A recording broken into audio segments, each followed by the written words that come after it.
Oi, pessoal! Já parou para pensar por que certos problemas ou dores parecem que nunca vão embora, que sempre voltam?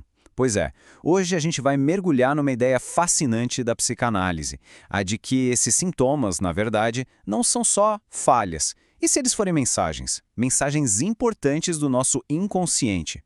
A proposta aqui é justamente tentar decifrar o que elas podem estar querendo dizer. Para começar, vamos pensar nisso. Quem nunca sentiu aquela dor, seja física ou emocional, que simplesmente insiste em voltar? Sabe? Aquela que parece ter vida própria, justo quando a gente acha que, ufa, superou. Lá vem ela de novo. E olha, isso vai muito além de uma dor física. A gente está falando também de padrões na vida, sabe? Aqueles ciclos que se repetem. Parece até autossabotagem, né? A gente se vê de novo naquela mesma situação que parece impossível de escapar, quase como se fosse o destino. E é aqui que a perspectiva muda completamente. E se um sintoma, sei lá, uma enxaqueca crônica ou até um padrão de relacionamento que sempre dá errado? E se isso não for só um defeito, um erro no sistema? E se for, na verdade, uma forma de comunicação?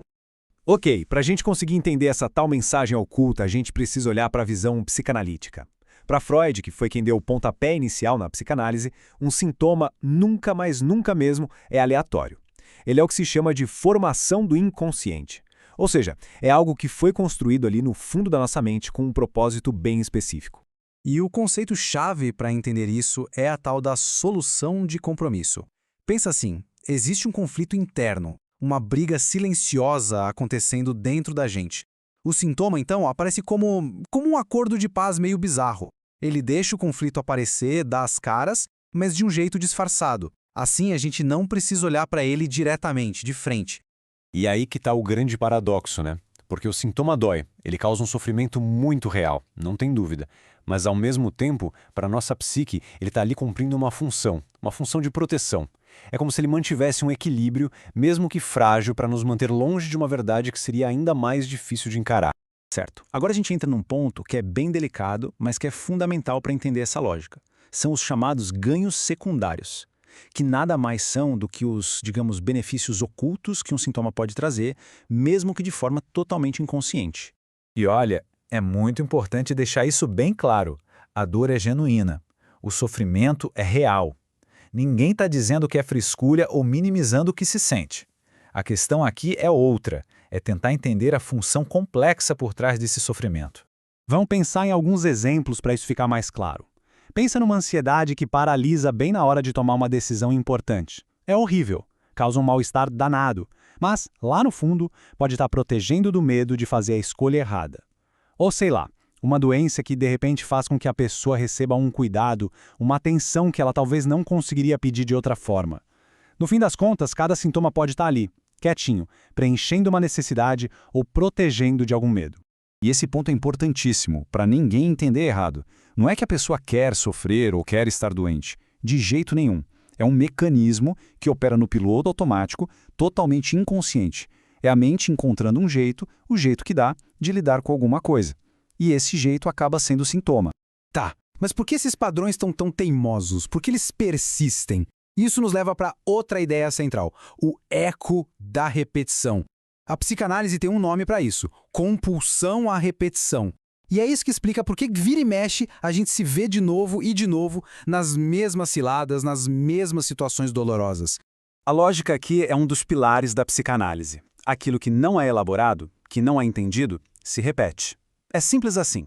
Conflitos, dores, traumas que não foram processados conscientemente, eles vão continuar batendo na nossa porta, vão continuar aparecendo como fantasmas até a gente finalmente dar atenção a eles. Sabe aquilo que muita gente chama de azar ou de destino? Pois é, para a psicanálise, quando é o inconsciente que está no comando, o nome disso é destino. Na verdade, são os nossos impulsos inconscientes que estão ali, nos bastidores, guiando nossas escolhas e nos levando sempre para os mesmos lugares, para os mesmos cenários. Beleza, então como é que se quebra esse ciclo? É aí que entra a análise pessoal. A análise é basicamente o espaço criado exatamente para isso, para a gente aprender a decodificar essas mensagens que vêm do inconsciente. E é aqui que acontece uma virada de chave muito potente. A análise ajuda a gente a mudar a pergunta. Em vez de ficar naquela luta de como eu me livro disso, A pergunta passa a ser outra, muito mais curiosa. Tá, mas o que isso quer me dizer? E nesse processo, um monte de coisa que estava escondida começa a aparecer. A gente pode descobrir, por exemplo, lealdades invisíveis com a nossa família, repetindo histórias que nem são nossas. Ou como certos medos e desejos, que estavam totalmente mascarados, estão na verdade ditando as regras do jogo na nossa vida, sem a gente nem se dar conta. E quando essas coisas vêm para a luz da consciência, aí algo muito poderoso acontece. A gente ganha a chance de pegar a caneta e começar a escrever a própria história. Sair do papel de quem só reage e passar a ser autor da própria vida, fazendo escolhas conscientes. Porque, veja bem, tornar o inconsciente consciente não é só um papo cabeça, uma coisa teórica. Isso provoca uma série de mudanças bem reais, bem práticas no dia a dia. A primeira coisa que muda, a escolha. Quando a gente enxerga os padrões, um leque de novas possibilidades se abre. Em vez de seguir sempre o mesmo roteiro de sempre, de repente, é possível escolher um caminho novo. A gente deixa de ser uma espécie de marionete, sabe? Que reage sempre do mesmo jeito, aos mesmos gatilhos. É como se a gente cortasse as cordinhas. E aí, em vez de reagir, a gente passa a responder com intenção, com mais clareza. E talvez o resultado mais transformador seja exatamente este: a capacidade de, ativamente, interromper aqueles ciclos de repetição que nos deixaram no mesmo lugar por tanto tempo. Essa é a grande transformação. Aquilo que parecia um destino selado, um sintoma que era uma sentença, se revela como um ponto de virada.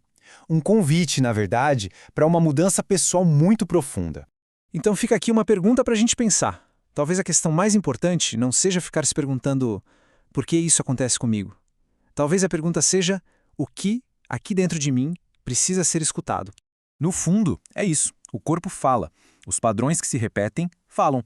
O sintoma fala.